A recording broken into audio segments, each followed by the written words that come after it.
በደቡብ አፍሪካ የቆዳ ቀለም ልዩነትን ላድሎ ምክንያት ያደረገውን የአፓርታይድ ስርዓትን በመቃወማቸው 3 አስርተ ዓመታት የተጠጋ ጊዜን ከእድሜያቸው ላይ ለስር ገብረዋል። የመጀመሪያው ጥቁር የደቡብ አፍሪካ ፕሬዝዳንትም ናቸው። የኖቤል የሰላም ሽልማትንም ተቀዳጅተዋል። የዛሬው የዘመን መልክ መሰናዷችን የሚያተኩርባቸው ኔልሰን ማንዴላ በስር ባሉበት የጸረ አፓርታይድ ትግል ያደርጉበት የነበረው ፓርቲያቸው አፍሪካ ናሽናል ኮንግረስ ወይም ANC የጽሑፍ መግለጫቸውን በዛሬው ዕለት ይፋ አድርጎት ነበር። ይሄው ኔልሰን ማንዴላ በስር ውስጥ ሆነው በትግላቸው እንደሚቀጥሉ ያሳዩበት የፖለቲካ አቋም መግለጫቸው የመጀመሪያው ከስር ቤት የሰጡት ትልቁ መግለጫቸው እንደሆነም ይገለጻል። አስቸጋሪ የእስር 18 ዓመታት ወዳሳለፉባት ሮበን ደሴት የተላኩትም በዚህ ሰሞን ነበር።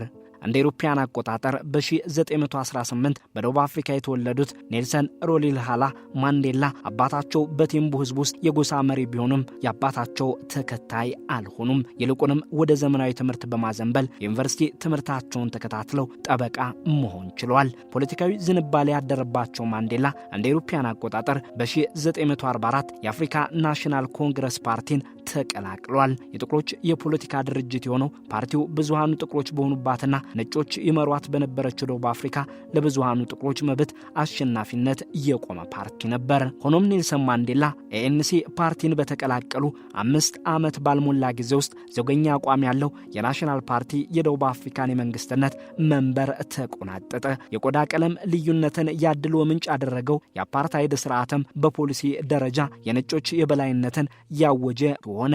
የጥቁር ደቡብ አፍሪካውያን መብቶችን ስርዓቱ ጨፈለቃቸው። ይህ ክስተት የANC ፓርቲ ጥቁር ተመዝጋቢዎች ቁጥር እንዲጨምር አድርጓል። የፖለቲካ ተሳትፏቸውን ያሳደጉት ማንዴላም ከፓርቲው አመራሮች አንዱ እስከ መሆን ደርሰዋል። በአውሮፓውያኑ አቆጣጠር 1952 ደግሞ የፓርቲው ብሔራዊ ምክትል ፕሬዝዳንት ሆነዋል። እንደ አድማና ሲቪል እምቢተኝነት የመሳሰሉ ሰላማዊ የተቃውሞ እንቅስቃሴዎችንም ያስተባብሩ ነበር። ሆኖም እንደ አውሮፓውያን አቆጣጠር 1960 በሻርፕቫይል ጥቁር ሰላማዊ ሰልፈኞች መጨፍጨፋቸውን ተከትሎ የአፍሪካ ኮንግረስ ፓርቲ ወታደራዊ ክንፍ እንዲደራጅ አግዟል። ወታደራዊ ክንፉ በጥቂት ነጮች የሚመራውን መንግስት እንቅስቃሴ ለመገዳደር ያለመ ነበር። ማንዴላ በሀገር ክህደት ተከሰው ለስር ተዳርገው ታስረው የነበረ ቢሆንም ተፈተው በድጋሚ ከሀገር ያለ ፍቃድ በመውጣት ተከሰው ታስረዋል። ለ5 ዓመታት እስርም ወደ ሮበን ደሴት ወህኒ ተልከዋል። ኋላም በተደራራቢ ክሶች የዕድሜ ልክ እስር ፍርደኛ ሆነዋል። ከ27 የሥራ ዓመታቶቻቸው 18ቱን በአስቸጋሪው የሮበን ደሴት ነበር እያሳለፉት።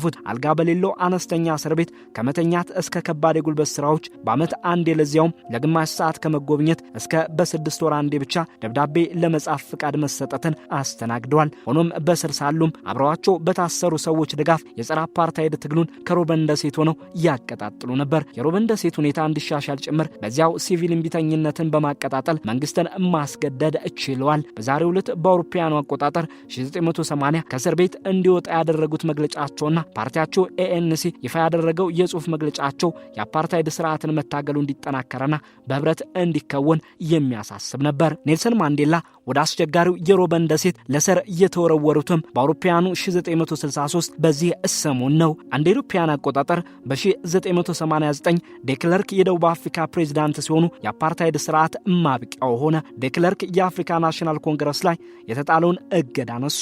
ማንዴላም ከ27 ዓመታት በኋላ ከስር ነጻ ሆኑ። ፓርቲያቸው የአፓርታይድ ስርዓት አወጋገድን አስመልክቶ በሚያደርጋቸው ድርድሮችም መሪ ነበሩ። በአውሮፓውያኑ 1993 ደግሞ ማንዴላ ከዴክለርክ ጋር በጋራ የኖቤል ሰላም ተሸላሚ ሆነዋል። በቀጣዩ ዓመትም የደቡብ አፍሪካ የመጀመሪያው ጥቁር ፕሬዝዳንት ሆኖ ተመርጠዋል። በ80 ዓመታቸው ከፖለቲካ ራሳቸውን ያገለሉት ማንዴላ በ95 ዓመታቸው ህይወታቸው አልፏል። ምንም እንኳን የኢኮኖሚ ኢፍትሃዊነቱን በስልጣን ዘመናቸው አልፈቱም፣ ነጮች በደቡብ አፍሪካ የሀብት ተጠቃሚነቱ ላይ ያላቸው ያልተገባ ተጠቃሚነት እንዲቀጥል አድርገዋል በሚል ኔልሰን ማንዴላ ቢተቹም ባልበገር ባይነትና ያደሏዊ ስርዓትን በአስቸጋሪ የስር ሁኔታዎች ውስጥ ሆነው በመታገል ይታወቃሉ። የዛሬው በኔልሰን ማንዴላ የህይወት ጉዞ ላይ ያተኮረው የዘመን መልክ መሰናዷችን ይሄው ነበር።